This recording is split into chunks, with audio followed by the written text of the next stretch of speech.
Hello friends, welcome to EPG Pathshala. I am Poonam Chawla, an assistant professor with Maharaja Agrasen Institute of Management Studies in Rohini. Today we are going to discuss on the interesting subject of coaching, counseling and helping skills. In this module we shall be discussing about the fundamentals of coaching, counseling and helping skills and how managers can use them. To provide you with an introduction, let us first try to see that what is the correct helping approach to take when others are not performing well. It depends on what causes the problem. So, before we understand the constructs of coaching, counseling and helping skills, it is necessary to understand what causes the problem and employees need these helps. Number 1, unsatisfactory performance often has multiple causes. Some of them are that within the control of the person experiencing the difficulties and some are not.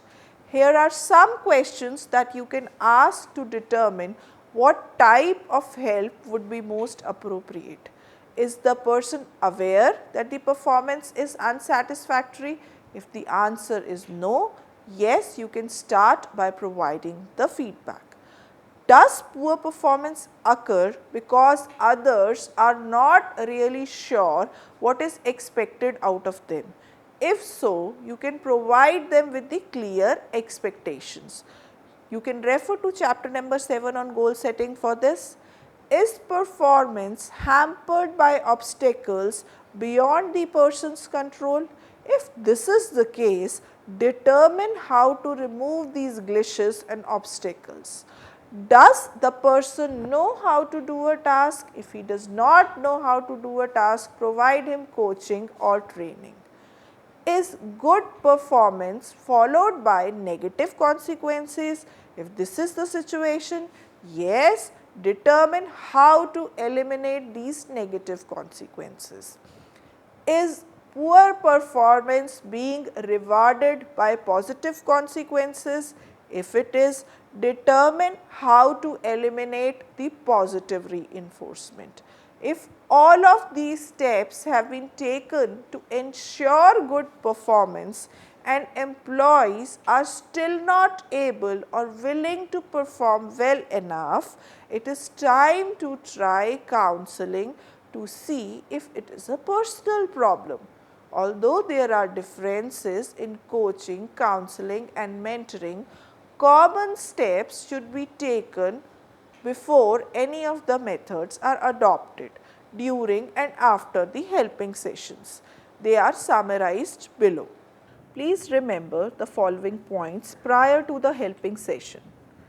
Acquire all the facts about the situation. Decide what type of coaching the situation requires. Consider how the person might react and feel about the discussion. Think about the best way to present what you want to say to the person seeking help. During the helping session, discuss the purpose of the session. Try to make the person comfortable. Establish a non-defensive climate characterized by open communication and trust. Praise positive aspects of performance. Mutually define the problem. Mutually determine the causes. Help the other person establish an action plan that includes specific goals and dates. Make sure expectations are clearly understood. Summarize what has been agreed upon. Affirm your confidence in the person's ability to make needed and required changes based on his or strengths from the past history. Once the session is over, follow up to see how the employee is progressing. Modify the action plan if necessary. Demonstrate positive regard. When you coach, counsel and mentor others, you are engaging in a helping relationship. For a helping relationship to be successful, it is important to hold the person being helped in unconditional positive regard, This means that you accept and exhibit warm regard for the person needing the help as a person of unconditional self-worth, a person of value no matter what the conditions, problems or feelings are. If you can communicate in this regard, it provides a climate of warmth and safety because the person feels like and prized as an individual. This is necessary condition for developing the trust which is crucial in a helping relationship. Provide meaningful feedback. Feedback in any type of communication is very important. Feedback about the consequences of their action is necessary for people to learn. Feedback can induce a person who previously had no goals and now he has got some goals to act as motivators. Favorable feedback is a positive reinforcement. If the feedback indicates inadequate performance, this knowledge may result in increased effort or suggest ways to improve performance. Fifth, feedback often induces people to raise their goal sights after attaining a previous goal. The application of feedback in the coaching, counseling and mentoring process involves the 4 actions in the following sequence: describing the observed behavior and the results, assessing the impact of the observed behavior in terms of your organizational vision and goals, predicting the personal consequences for the person involved in no changes taking place, and recommending changes for improving the performance. Characteristics of an effective feedback. When we are trying to give feedback to employees, we must remember that the feedback should be descriptive rather than being evaluative. It should be specific and data based rather than general. It should be directed towards controllable behavior rather than personality traits or characteristics of an individual. The feedback should be solicited. It should not be imposed on the individual or the employee. It should be close to the event under discussion rather than it being delayed for several months. It should occur when the receiver is most ready to accept it. It should suggest rather than prescribe avenues for improvement, and the purpose should be to help, not to punish the person. How we can use coaching to improve performance? We must remember that coaching is an ongoing process and is not a one-time activity of helping people to improve their performance. A coach analyzes performance, provides insight on how to improve and offer the leadership, provide them with motivation and morale and supportive climate to help achieve that improvement. As a coach, your job is to provide instruction, guidance, advice and encouragement. There are 3 general skills that you can apply to help others generate breakthroughs in performance. Seek ways to improve performance. A coach continuously looks for opportunities to expand people's performance capabilities. But how does he do it? By ongoing observations of the other person's behavior, by asking them questions like, why do you do a task this way? Is there any other way of doing this task? Can we improve this task? By listening to understand the other person's perspective and by respecting the other person's individuality and crafting unique improvement strategies. Secondly, create a supportive climate. Effective coaches reduce barriers to development and facilitate climate that encourage performance improvement. How they can do it?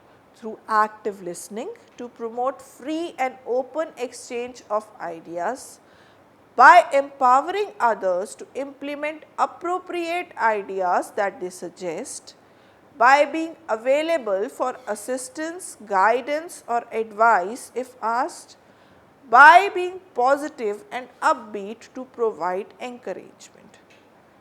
The coach should never use threats of punishment for poor performance. Threats should only create fear and inhibition in the employee, and he will not be able to interact with his coach with fear and inhibition in his mind. By focusing on mistakes as learning opportunities rather than pinpointing those mistakes, by validating people's efforts with rewards when they succeed. The third part, influence others to change their behavior. The criteria for coaching effectiveness is whether an employee's performance improves or not. This is not a static concept. It applies to ongoing development. How can you motivate others to continually improve? One way is by recognizing and rewarding even small improvements. Another is by using a collaborative decision style that encourages others to be responsive to change as they participate in identifying and choosing among improvement ideas. Also, breaking complex projects into a series of simpler tasks can boost the confidence for smaller wins when confronting seemingly large complex projects. Finally, modeling the qualities that you expect from others like openness, dedication, commitment and responsibility. This will demonstrate your own commitment to these qualities. Others will look to you as a role model. So make sure your deeds match your words. That means you walk the talk. It is a relatively short-term activity except in executive coaching, which tends to have a longer time frame. It is essentially a non-directed form of development. It focuses on improving performance and developing enhancing individual skills. It is used to address a wide range of issues. Let us define what is coaching. The CIPD lists some characteristics of coaching in organizations that are generally agreed upon. It consists of one-to-one developmental discussions. It provides people with feedback on their strengths and weaknesses. It is aimed at specific issues and areas. Coaching activities have organizational as well as individual goals. It assumes that the individual is psychologically healthy and does not require a clinical intervention. It works on the premise that clients are self-aware or can achieve self-awareness. It is a time-bound activity. It is a skilled activity. Personal issues may be discussed, but more of the emphasis is on the work. Let us now discuss how counseling can resolve personal problems. Counseling is the discussion of an emotional problem to resolve it or to help the person better cope with it.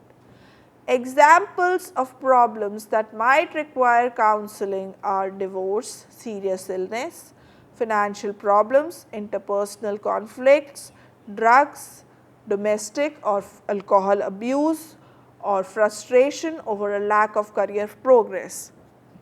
Although most of us are not qualified as psychologists, there are several things we can do in a counseling role before referring someone to a professional therapist. What are the behavioral steps for teaching new skills to a person? The coaching process for teaching new skills consists of the following steps. Explain the purpose and importance of what you are trying to teach. Explain the process to be used. Demonstrate how it is done. Observe while the person practices the process. Provide immediate and specific feedback. express confidence in the person's ability to be successful, and agree on following actions. Facilitate problem recognition and solutions. People are not comfortable while asking for assistance with personal problems. Consequently, getting them to recognize the problem is often the first step. Then you can follow up by helping them gain insights into their feelings, behaviors, and alternatives. Maintain confidentiality. When dealing with emotional and personal problems, it is important to maintain confidentiality. To open up and share the reasons for many personal problems, people must feel that they can trust you and that there is no threat to their self-esteem or reputation. As soon as it is determined that counseling is called for, emphasize that everything that is talked about, the personal matters, will be treated in confidence. Clarify the feelings and thoughts. Sometimes people just need a sounding board for releasing their tension. That can become a prelude to clarifying the problem, identifying possible solutions, and taking corrective action.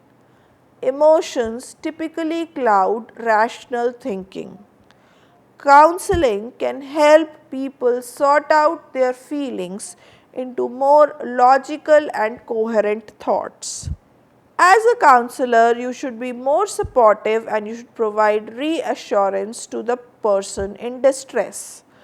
People need to know that their problems have solutions and they have the ability to improve. If the problems are beyond a person's capability to solve and resolve, you can explain to them how a professional treatment can be obtained through employee assistance programs or employee benefit health plans. Situations in the cases of severe depression, debilitating phobias, family disorders, and substance abuse are all examples of problems that require professional help. Behavioral checklist. The following skills are important for helping others. Use them when evaluating your own helping skills and those of others. To help others improve, ask questions to help discover sources of their problem. Actively listen to employees and show genuine interest. Demonstrate unconditional positive regard by suspending judgment and evaluation. Seek to educate rather than to assist. Accept mistakes and use them as learning opportunities. Model the behavior desired. Let us do a comparison between coaching and counseling. Helping others, counseling is a highly skilled intervention focused on helping individuals address their underlying psychological problems. Coaching is similar but not synonymous with counseling. I am again stressing it is not synonymous with counseling. They both have the same objective, that is to enhance people's performance. Coaching, however, deals with ability issues, whereas counseling deals with personal problems. When people need help mastering skills and figuring out how to apply instructions, coaching is required.